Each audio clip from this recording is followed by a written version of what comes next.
مثلهم كمثل الذي استوقد نارا فلما أضاءت ما حوله ذهب الله بنورهم وتركهم في ظلمات لا يبصرون তাহাদের উপমা যেমন এক ব্যক্তি অগ্নি প্রজ্বলিত করিল, উহা যখন তাহার চতুর্দিক আলোকিত করিল, আল্লাহ তখন তাহাদের জ্যোতি অপসারিত করিলেন এবং তাহাদেরকে ঘোর অন্ধকারে ফেলিয়া দিলেন, তাহারা কিছুই দেখিতে পায় না। Their similitude is that of a man who kindled a fire. When it lighted all around him, Allah took away their light and left them in utter darkness, so they could not see.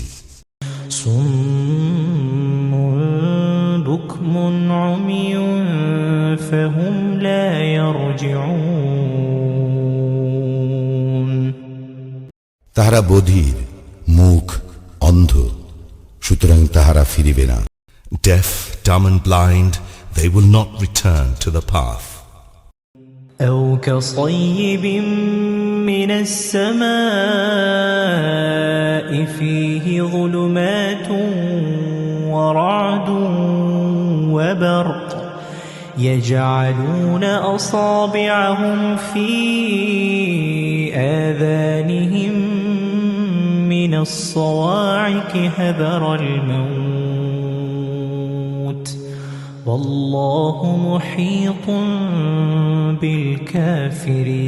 بالكافرين কিংবা যেমন আকাশের বর্ষণমুখর ঘন মেঘ, যাহাতে রইয়াছে ঘোর অন্ধকার, বজ্রধ্বনি ও বিদ্যুৎ চমক।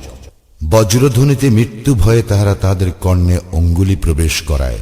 আল্লাহ কাফিরদের পরিবেষ্টন করিয়া রহিয়াছেন। Or another similitude is that of a rain-laden cloud from the sky. In it are zones of darkness and thunder and lightning. They press their fingers in their ears to keep out the stunning thunderclap, the while they are in terror of death. But Allah is ever round the rejectors of faith. يكاد البرق يخطف أبصارهم كلما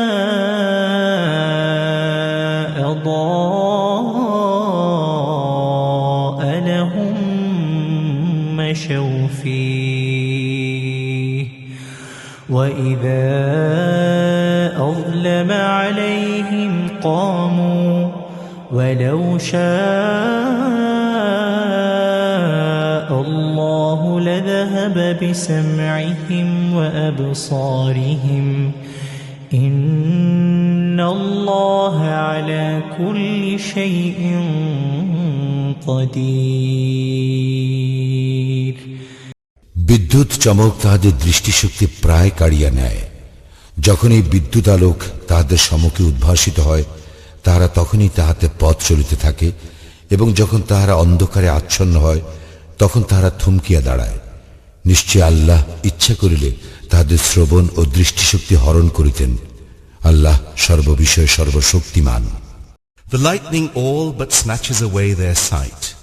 Every time the light helps them, they walk therein, and when the darkness grows on them, they stand still.